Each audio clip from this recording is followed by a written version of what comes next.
Good evening student. Sajan classes में मैं Manish sir आपका स्वागत करता हूं। जैसा कि अपनी कॉन्सेप्ट क्लासेस चल रही है, अपन ने हर एक क्लास में कुछ इम्पोर्टेंट कॉन्सेप्ट पे हम डिस्कशन करते हैं जिससे कि आप एग्जाम में उनको सही तरीके से अटेम्प्ट कर पाएं। आज उसी श्रृंखला में एक फिर इम्पोर्टेंट कॉन्सेप्ट की बात करते हैं। हाँ जी स्टूडेंट, ये कॉन्सेप्ट है जिसके बारे में क्वेश्चन आता है, आग से माल नष्ट और लागत है इसकी 1 लाख रुपए और इसका विक्रय मूल्य, बाजार मूल्य जो है वो है 1,20,000 रुपए। देखो, ये एडजस्टमेंट एंट्री का क्वेश्चन बनता है या फिर इसका इफेक्ट पूछता है, हम सारी बातें करेंगे इसके लिए। सबसे पहली बात तो ये है कि जो आग से माल नष्ट हुआ ना, सबसे पहले तो इसका लेखा, हाँ इसका लेखा जो होगा वो होगा मुख्य जर्नल में। मैं लेखे की बात कर रहा हूं, मैं समायोजन लेखे की बात नहीं कर रहा हूं, मैं केवल लेखा की बात कर रहा हूं। कहां होगा? हाँ, मुख्य जर्नल में होगा। क्या होगा? Loss by fire account debit to purchase. Okay, और ये हमेशा लागत से होगा, ये ध्यान रखना। ये एंट्री हमेशा लागत मूल्य से होगी क्योंकि परचेज हमेशा कॉस्ट को रिप्रेजेंट करता है, ये ध्यान रखना। अच्छा, अब एक बात और ध्यान रखना, जहां परचेज क्रेडिट हो सकता है वहां ट्रेडिंग अकाउंट भी क्रेडिट हो सकता है, पर पहली प्राथमिकता ये है, दूसरी ये है। सर इसका मतलब अगर एग्जाम में ए ऑप्शन परचेज है, पूछे आग से माल नष्ट होने पर कौन सा खाता क्रेडिट होगा, तो जवाब क्या होगा? परचेज। और अगर ऑप्शन में परचेज और ट्रेडिंग दोनों है और एक का चयन करना है तो भी आंसर होगा परचेज। पर ऑप्शन में परचेज नहीं है और ट्रेडिंग है, तो ट्रेडिंग भी आपका सही जवाब है, वो दूसरी वरीयता वही लेगा। तो पहला क्वेश्चन रेज होता है कि आग से माल नष्ट होने का लेखा कहां होगा, तो जवाब है इसका मुख्य जर्नल। लेखा कहां होगा? मुख्य जर्नल। दूसरा जवाब यह है कि आग से माल नष्ट होने पर कौन सा खाता क्रेडिट होगा, तो जवाब है परचेज। और वैकल्पिक रूप से क्या हो सकता है? ट्रेडिंग। ये अगला क्वेश्चन।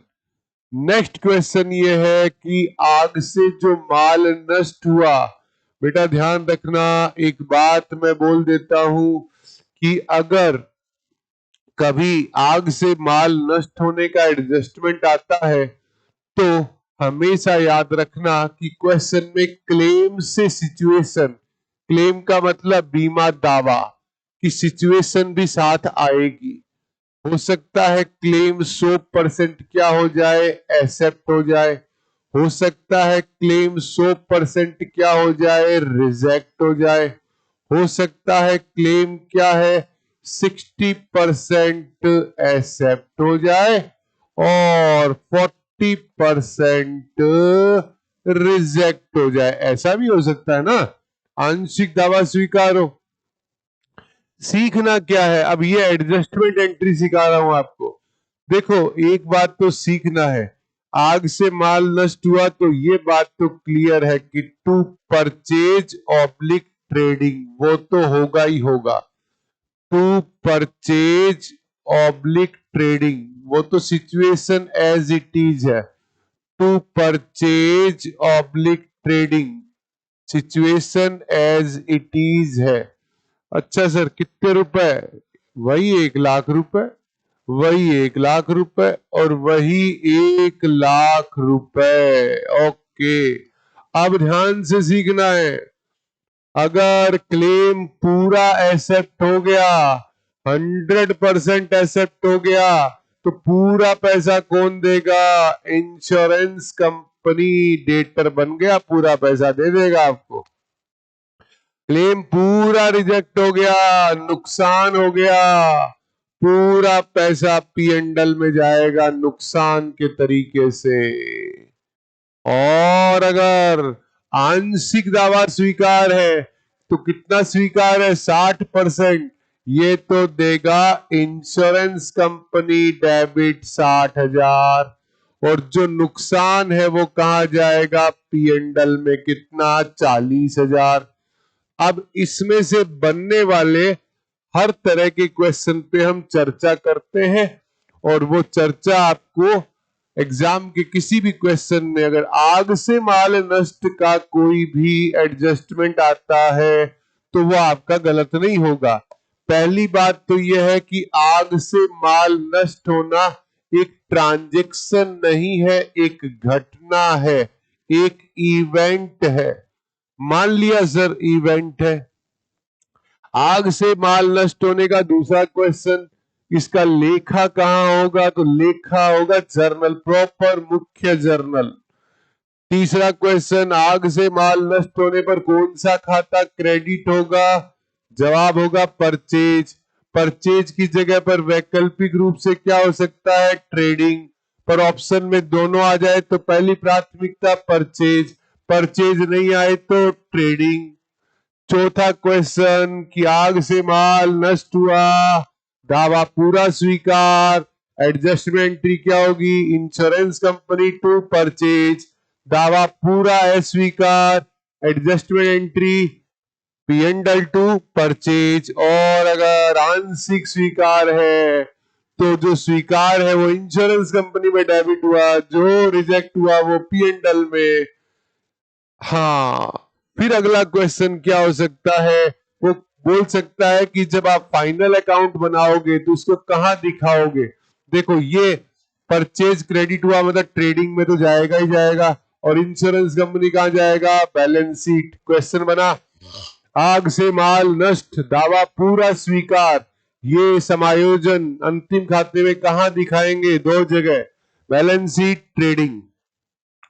वापस ट्रेडिंग में तो जाएगा ही जाएगा, और ये P&L, आग से माल नष्ट, दावा पूरा है स्वीकार, ये समायोजन कहां कहां प्रदर्शित होगा? सीधा जवाब ट्रेडिंग और P&L। अब तीसरे का पता आपको चल रहा है, ये कहां जाएगा? Balance sheet.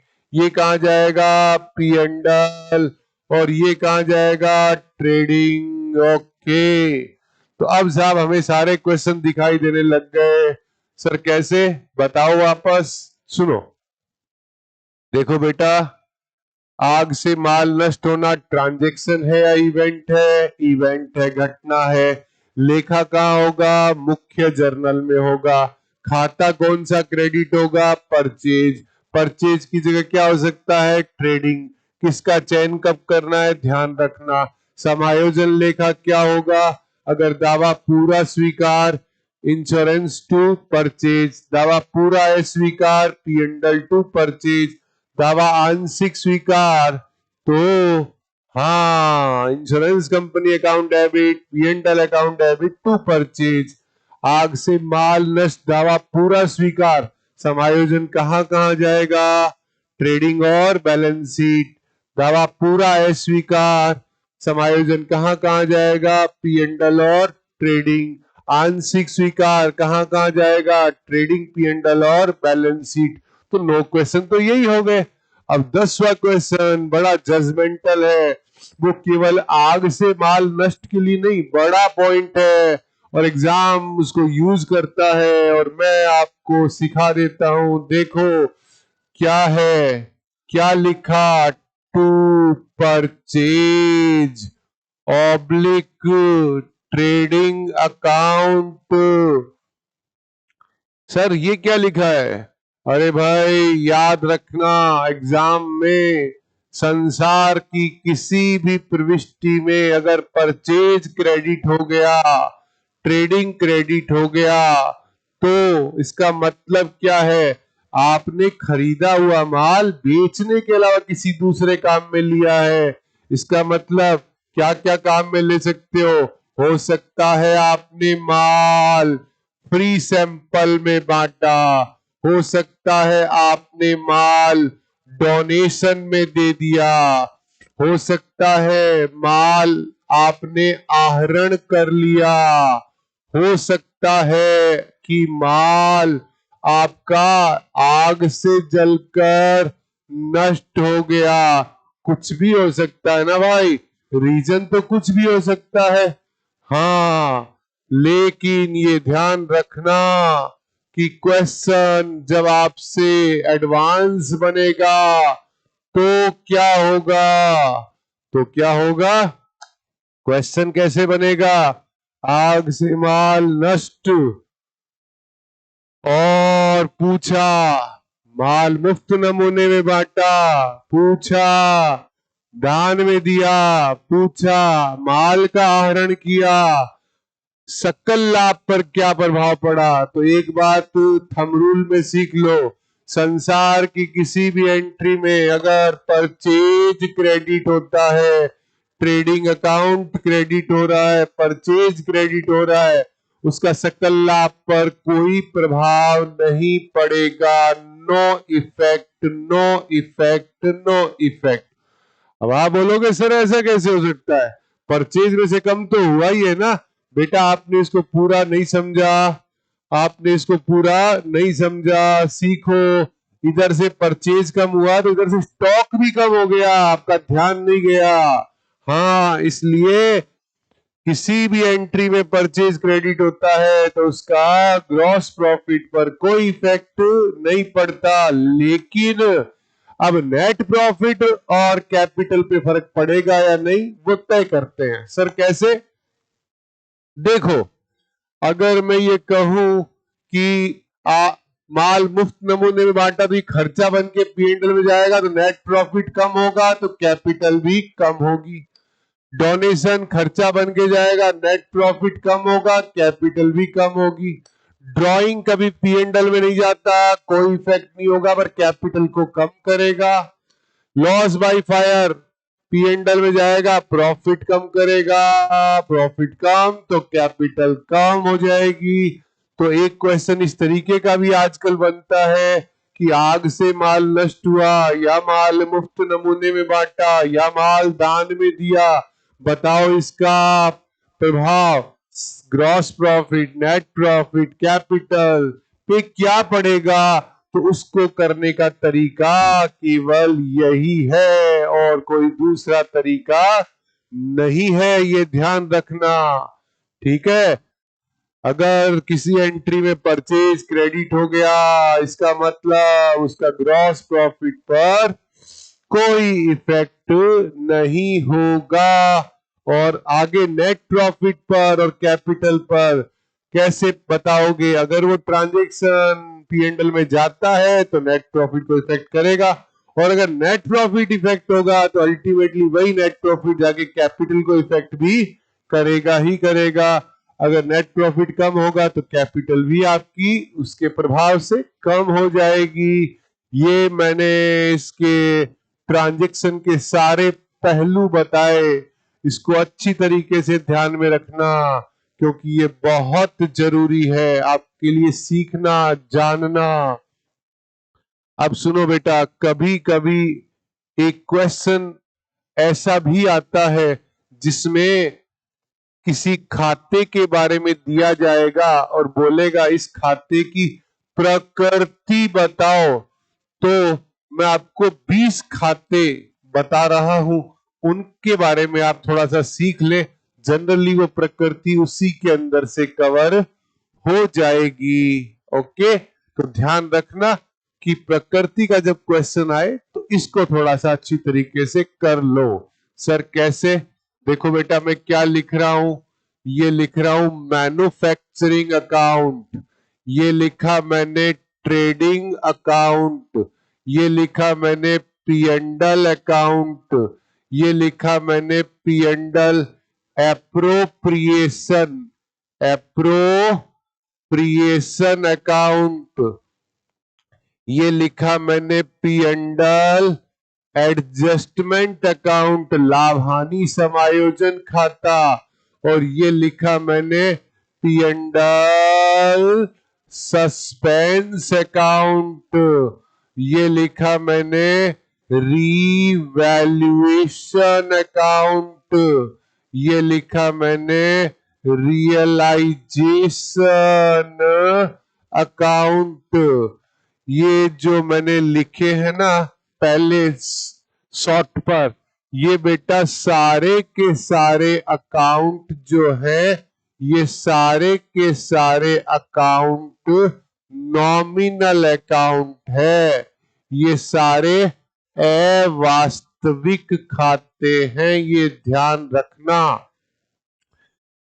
हाँ, अब यहां पर आपको कुछ दो विशिष्ट बातें और बताऊंगा, वो भी सीख लेना।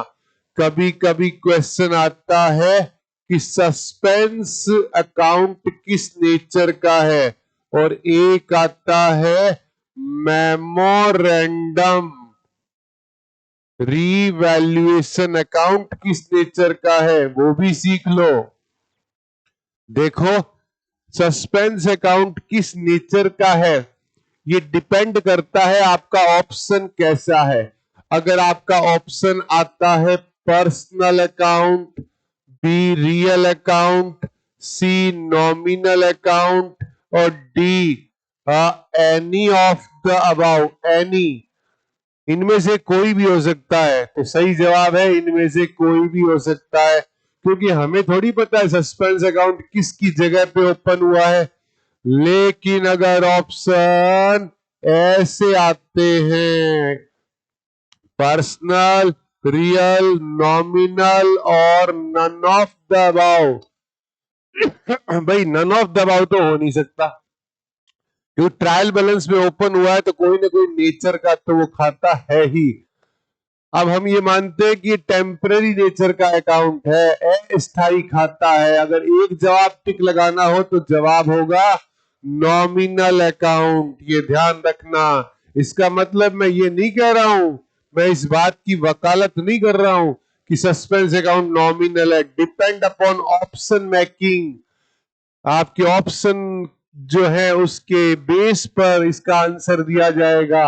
अब मेमोरेंडम रीवैल्यूएशन अकाउंट के option A personal, B real, C nominal, D none, और एक और ऑप्शन स्टाइल बताऊं, A B C D, personal, real, nominal, any of the above, और एक और option style A B C D, real, personal, nominal और D not a account.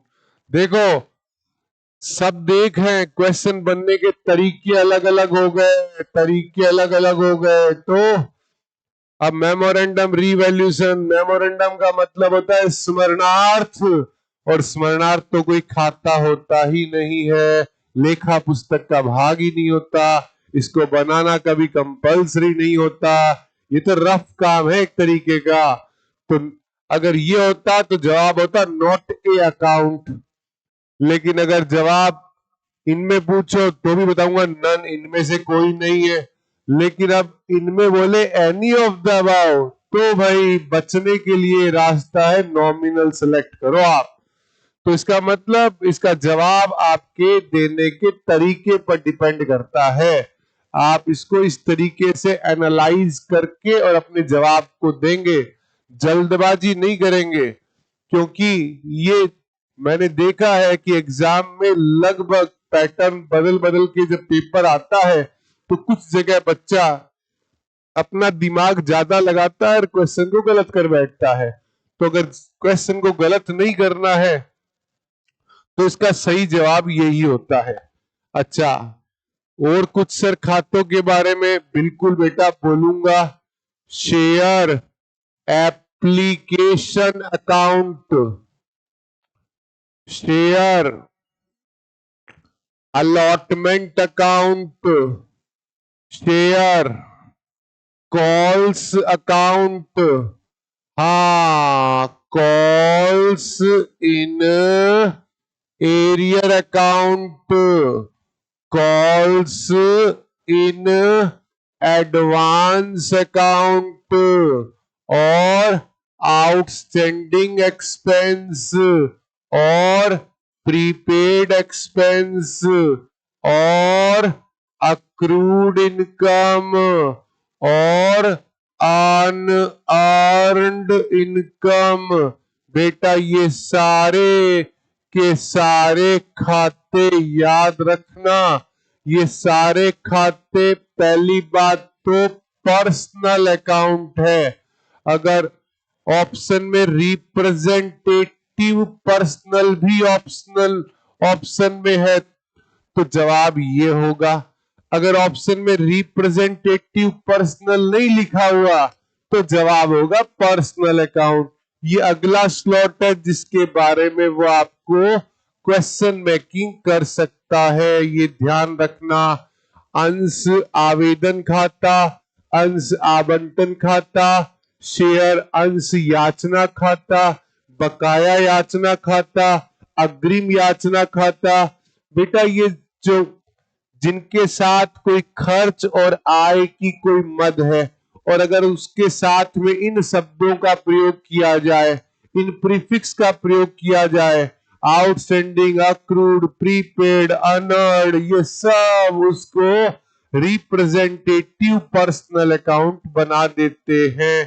तो आप हमेशा इस बात को लॉजिकली ध्यान में रखना, अदरवाइज क्वेश्चन गलत हो सकता है। और जो आपके रियल अकाउंट है, फिक्स एसेट है, चाहे वो टेंजिबल है या इनटेंजिबल है, चाहे वो बिल्डिंग है, पेटेंट है, कॉपीराइट है, ट्रेडमार्क है, लाइसेंस है, ये सब फिक्स एसेट है। और फिक्स एसेट के सारे अकाउंट क्या होते हैं बेटा?